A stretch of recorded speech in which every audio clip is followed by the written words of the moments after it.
नमस्कार दोस्तों, मैं विकास भास्कर आप सभी का स्वागत करता हूं मैक्सिमम्स के इस डिजिटल प्लेटफॉर्म पर। आज के इस लाइव सेशन में हम जिस टॉपिक पर डिस्कशन करने वाले हैं उस टॉपिक की यदि बात की जाए तो वो है 2021-22 का बजट। 1 फरवरी 2021 को आज केंद्रीय वित्त मंत्री निर्मला सीतारमण के द्वारा जो 2021-22 का जो बजट प्रस्तुत किया गया है उस बजट पर हम डिस्कशन जो है वो करने वाले हैं। आज के इस बजट की अगर बात करें तो आज के इस बजट को हम 2 पार्ट में डिस्कशन जो है वो करने वाले हैं। सबसे पहले अगर बात करें आज के बजट की तो इसको 2 भागों में हम पढ़ेंगे, जिसमें पहले बजट के बेसिक इंट्रोडक्शन की बात करेंगे कि बजट का जो इतिहास है वो क्या है, बजट किस तरीके से बनाया जाता है, किसके द्वारा प्रस्तुत किया जाता है और इसका प्रारूप जो है वो किस तरीके का होता है। तो पहले भाग में हम बजट के बेसिक इंट्रोडक्शन की बात करने वाले हैं, साथ ही में हम इसके सेकंड पार्ट की अगर बात करें तो सेकंड पार्ट में आज जो बजट प्रस्तुत किया गया है 1 फरवरी 2021 को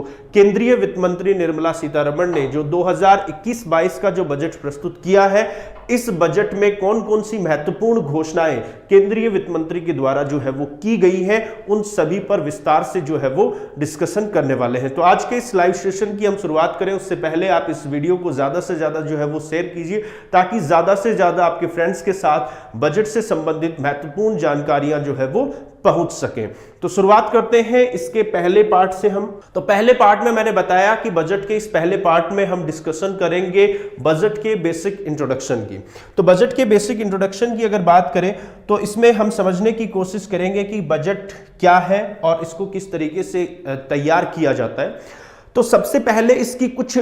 परंपराएं जो है वो भारतीय बजट प्रणाली में हम उन पर भी जो है वो डिस्कशन करने वाले हैं। बजट शब्द की अगर बात की जाए तो आपने बजट शब्द का उपयोग अपने दैनिक जीवन में बहुत सी बार जो है वो इस शब्द का उपयोग आप लोगों ने किया है। ये एक प्राचीन काल से चल रही परंपरा जो है वो रही है। सभी को पता है कि राजा महाराजा भी जो है वो अपनी प्रजा के लिए जो है वो बजट प्रस्तुत करते आए हैं, लेकिन एक आधिकारिक या यूं कहूं कि एक औपचारिक तौर पर इसकी शुरुआत जो है वो भारत में हुई है और उसी पर जो है वो हम डिस्कशन करेंगे। तो सबसे पहले हम बात करते हैं बजट शब्द की कि ये जो बजट शब्द है, इस बजट शब्द की अगर बात की जाए तो बजट शब्द की जो उत्पत्ति हुई है वो हुई है फ्रांसीसी शब्द बूजे से। बजट शब्द की उत्पत्ति किससे हुई है? फ्रांसीसी शब्द बूजे से हुई है, जिसका जो अर्थ है वो है जिसे बुजेट के नाम से भी जाना जाता है। बुजेट कह सकते हैं या बुल्गा के नाम से भी इसे जाना जाता है। तो बजट शब्द की जो उत्पत्ति हुई है वो किससे हुई है? फ्रांसीसी शब्द बूजे, जिसे बुजेट के नाम से भी जाना जाता है, और इसका अर्थ जो है वो किससे है? चमड़े के थैले से, चमड़े का छोटा थैला। आपने देखा होगा कि केंद्रीय वित्त मंत्री के द्वारा जब भी सदन में बजट प्रस्तुत किया जाता है, अभी अगर 2-3 सालों की अगर बात ना करें तो पहले जो भी बजट प्रस्तुत किए गए हैं तो उसमें आपने देखा होगा कि केंद्रीय वित्त मंत्री जब भी सदन में बजट प्रस्तुत करने के लिए आती हैं तो उस समय उनके हाथ में एक ब्रीफकेस होता है, एक लेदर से बना हुआ एक चमड़े का थैला जो है वो होता है, जिसमें बजट प्रतियों को जो है वो सदन में लाया जाता है। अब ये परंपरा जो है वो भारतीय बजट प्रणाली में अपनाई जा रही है, क्योंकि ये परंपरा इसके नाम से ही जुड़ी हुई है। लेकिन ये जो चमड़े के थैले में बजट प्रतियों को सदन में लाए जाने की जो परंपरा है, इस परंपरा को वर्तमान केंद्रीय वित्त मंत्री निर्मला सीतारमण ने बदला था। अगर वर्तमान केंद्रीय वित्त मंत्री निर्मला सीतारमण की बात करूं तो 5 जुलाई 2019 को जब 2019-20 का बजट जब प्रस्तुत किया गया था, वर्तमान एनडीए सरकार के इस दूसरे कार्यकाल का जब पहला बजट पेश किया गया था, तो उस समय केंद्रीय वित्त मंत्री निर्मला सीतारमण ने इस परंपरा को बदल दिया और चमड़े के छोटे थैले में बजट प्रतियों को लाए जाने की परंपरा को बदलते हुए केंद्रीय वित्त मंत्री निर्मला सीतारमण ने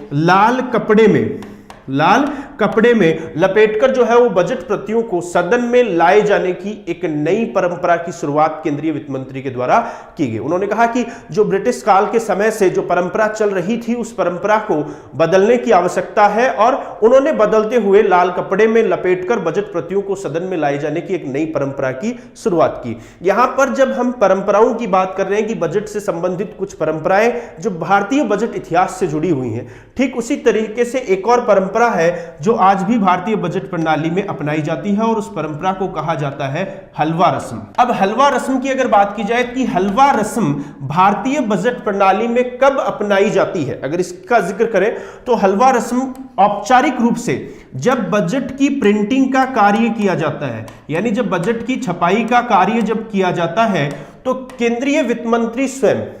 जिस दिन बजट प्रस्तुत होता है, जैसे आज 1 फरवरी 2021 को 2021-22 का जब बजट प्रस्तुत किया गया तो इससे लगभग ठीक एक सप्ताह पूर्व